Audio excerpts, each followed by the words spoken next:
presenting Kairos, God's stretchy time. Now, which came first, the chicken or the egg? I know that you clever scientific types have an answer, but instead of an exact answer, let's spend some time wondering. So I wonder what came before the chicken and the egg? Did I hear you say reptiles? And what came before that? I think I heard you say fish. And before that, yeah, could be. And before that, probably. And before that, and before that, what about before that? Okay, now I wonder what came after the chicken and the egg. Did I hear you say breakfast? And after that, lunch. Makes sense. And after that, yeah, dinner, probably. And after that, you said poop? Okay, and after that, water treatment plant. And after that, the water cycle. And after that, it just keeps going and going, and we could do this all day. As human creatures, we want to put things into boxes. Otherwise, our wild and wonderful brains might overheat or explode like a computer that's been tasked with doing too much all at once. So, time is one of those things we like to put in boxes. And maybe we can measure time in days, hours, minutes, seconds. But if I asked each one of you the question, what time does day start and end? There would be many different answers. When does the day begin for a baker? When does the day begin for a janitor? For you? And when does the day end? Is it when a night nurse gets home from their shift? Is it when you go to bed? Is it when the sun goes down?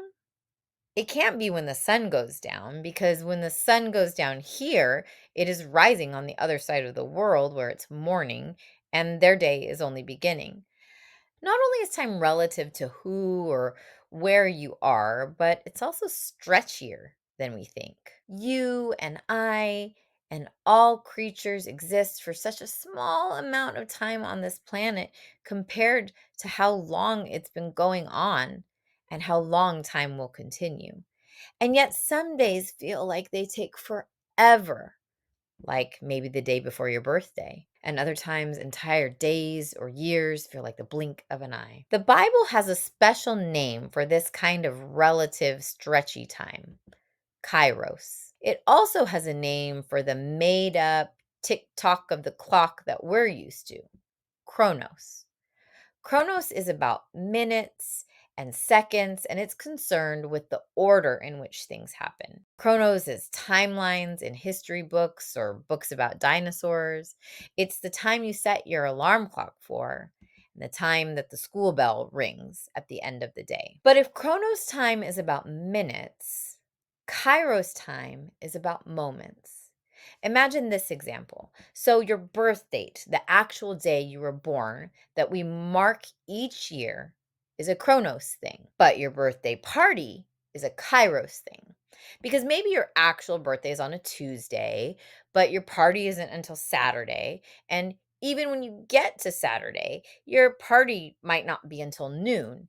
And even then, even though your invitation says 12 p.m., your family might be late, and your birthday doesn't really begin until all your loved ones show up to celebrate you. Your party begins on Kairos time. Kairos is God's time. It's a time when you come so close to God and God comes so close to you that you stop feeling or even caring about Chronos time. Some might describe it as time being paused or slowed down, but I also think it could be speeding up, like when you're waiting in line and start talking to a friend or even a stranger, and before you know it, it's your turn. Kairos is watching a sunset next to a loved one.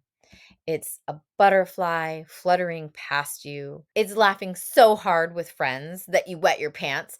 Not that I've ever done that before. Kairos is the moments we connect with one another, with creation, with Creator, when we are plugged into the divine energy that flows through all creatures and creations. It's when we feel and become a part of what is right and good according to God's plan. Kairos is also like our chicken and egg example that has no beginning and no end. The story stretches in both directions. Kairos stretches in all directions. It curves and it zigzags and it spirals back on itself.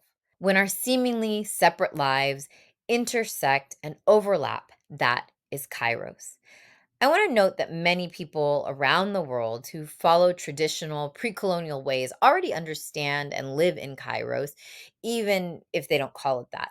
An example I've heard before is that in a Native American or First Nations understanding of time, a powwow gathering doesn't begin when the clock says it's time. It begins when the food is ready, when the community is gathered, when the dancers and drummers arrive, when the people begin to connect and commune with one another and the spirit. It begins when the first drum sounds. Chronos time is certainly useful for all of us to be on the same page. So when I say I want a pizza to arrive at 5 p.m., the pizza place knows what I mean by 5 p.m., and the pizza arrives at that time. So your challenge this week isn't to ignore Chronos time, as lovely as it would be to throw your alarm clock across the room and skip work or school.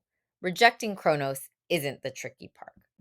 The hard part, your challenge, is to pay attention to the stretchiness of time, to when you notice time feeling slow or fast. What is happening in that moment as you wiggle, walk, wander, and wonder, back and forth, in and out of Kairos? Because once you see Kairos, you can't unsee it. And you'll realize that while you thought you were living in a Chronos world, you, other creatures, the earth, our galaxy, all of creation, we were living in a Kairos world all along. All right, say bye. Bye. Bye. Can't see you, sis.